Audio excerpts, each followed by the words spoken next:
about a schedule. And every sales rep is going to have their own variation of schedule. Every company is going to have their own required knocking hours or required schedule. Some are more like need to do this, and some are a little bit more lax. But I wanted to kind of talk through follow-up, scheduling, no-shows, things like that, because it's a lot of time juggling, prospecting, going to appointments, dealing with referrals, dealing with follow-up, things like that. So let's talk about that. What do you do as far as schedule? What's your schedule like? My schedule is the most important one to discuss. Everybody has a different schedule, as you mentioned. So my schedule is I get out at 9 o'clock in the morning. We're here to work. We're here to do a job. People get up in the morning, they go to work. Okay. Yeah. So I don't roll out of bed at 2 and think I'm going to knock at 6 and have a successful career in canvassing. I get up at like 5 in the morning. I pray, I exercise, I eat, I have some quality time, listen to the birds, get into the zone, the zen, and then by 9 o'clock, I'm in area. And my goal is to get a bill with an appointment, at least one, by lunchtime. And I will not eat until I do. In my area, 9 o'clock in the morning, I'm looking for low-hanging fruit. Everybody has different work schedules. So I'm looking for the cars in the driveway. And it's a funny thing, 9 o'clock in the morning, the people are at home, especially on a Monday, great day to knock, they don't want to start their work. Just like I didn't want to get out of the house, they don't want to start their Monday and they're working from home. More and more people are working virtually and they're dilly-dallying. So I knock on the door, they're in their most receptive mode.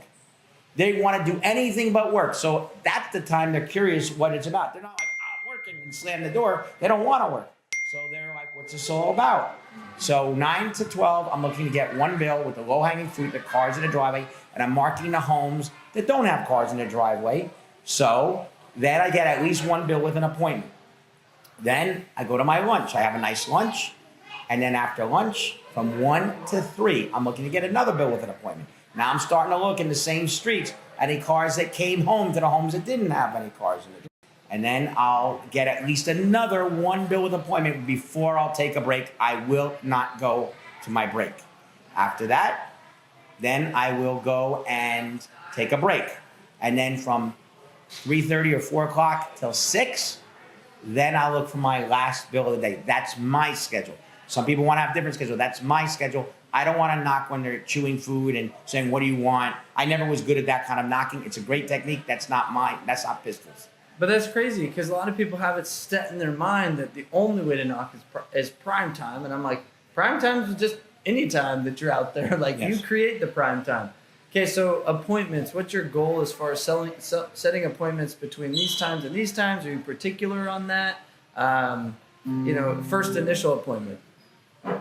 So typically I will set my appointments for, I just give them the choice of morning, afternoon, or evening. And evening is typically early or just Thursdays. I'll just dedicate that one night a week for me is a late night. That's it.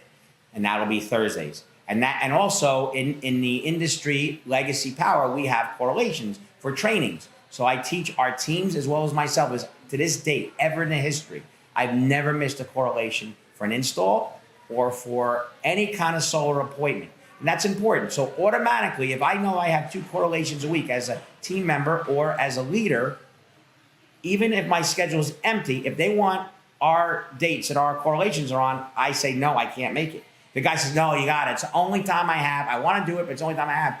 I'm disciplined to say, no, I can't make it. You're better off doing that than selling out and letting him think that you're desperate and saying, no exception. I will not make it. I'll never miss my correlation because it shows that I have value and that I am in demand.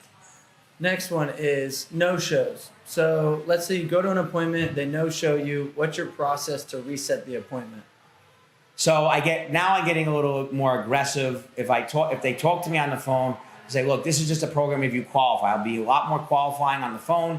I say, you do have to be here. We have a lot of families. It's just the only thing we ask is that if I reschedule you, we give you one chance to reschedule for the program. If we reschedule, we just ask that you both be here because it's not fair to the other families that need this very bad and want us to try to help them qualify. Love that. I love that verbiage. Okay, so then what about let's say you go to a home, they don't buy on the first visit. Do you have a follow-up process as far as getting that deal to happen instead of dragging out 2 months? This will be a training by some other great person in the industry. Pistol Pete, if they don't close that day, they're dead to me. That's great. I just will not. They get one chance. If they need to think about it, there's nothing to think about. I'll stay there for 4 hours to close them, but there's nothing to think about. We don't even know if they qualify yet. Today we enroll you to see if you qualify. Yeah. So if they don't want to know that day, they're never going to do it. So that's my logic, my mindset. If I cave into that, I devalue myself. They own me, and they're never going to want me to come back anyway. And if they do, I'm going to be nothing but a servant to them. I love it. So guys, this is a mindset of a closer versus like an okay sales rep. And I am the same way. So that's why I'm like, I can relate. But everybody sells differently. Like some people have different sales training. Some people have different tolerances for wanting to babysit a customer for 6 months. That's okay. For me, I'm like, I'm on to the next because I do a lot of these.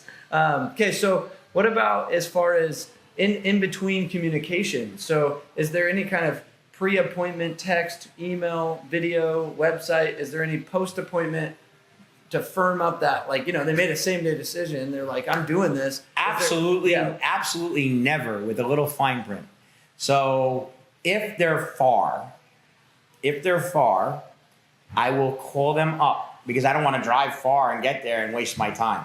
So I'll call them up and I'll say, I just finished with my previous appointment. I'm halfway to your home and I just want to let you know that I should be there on time.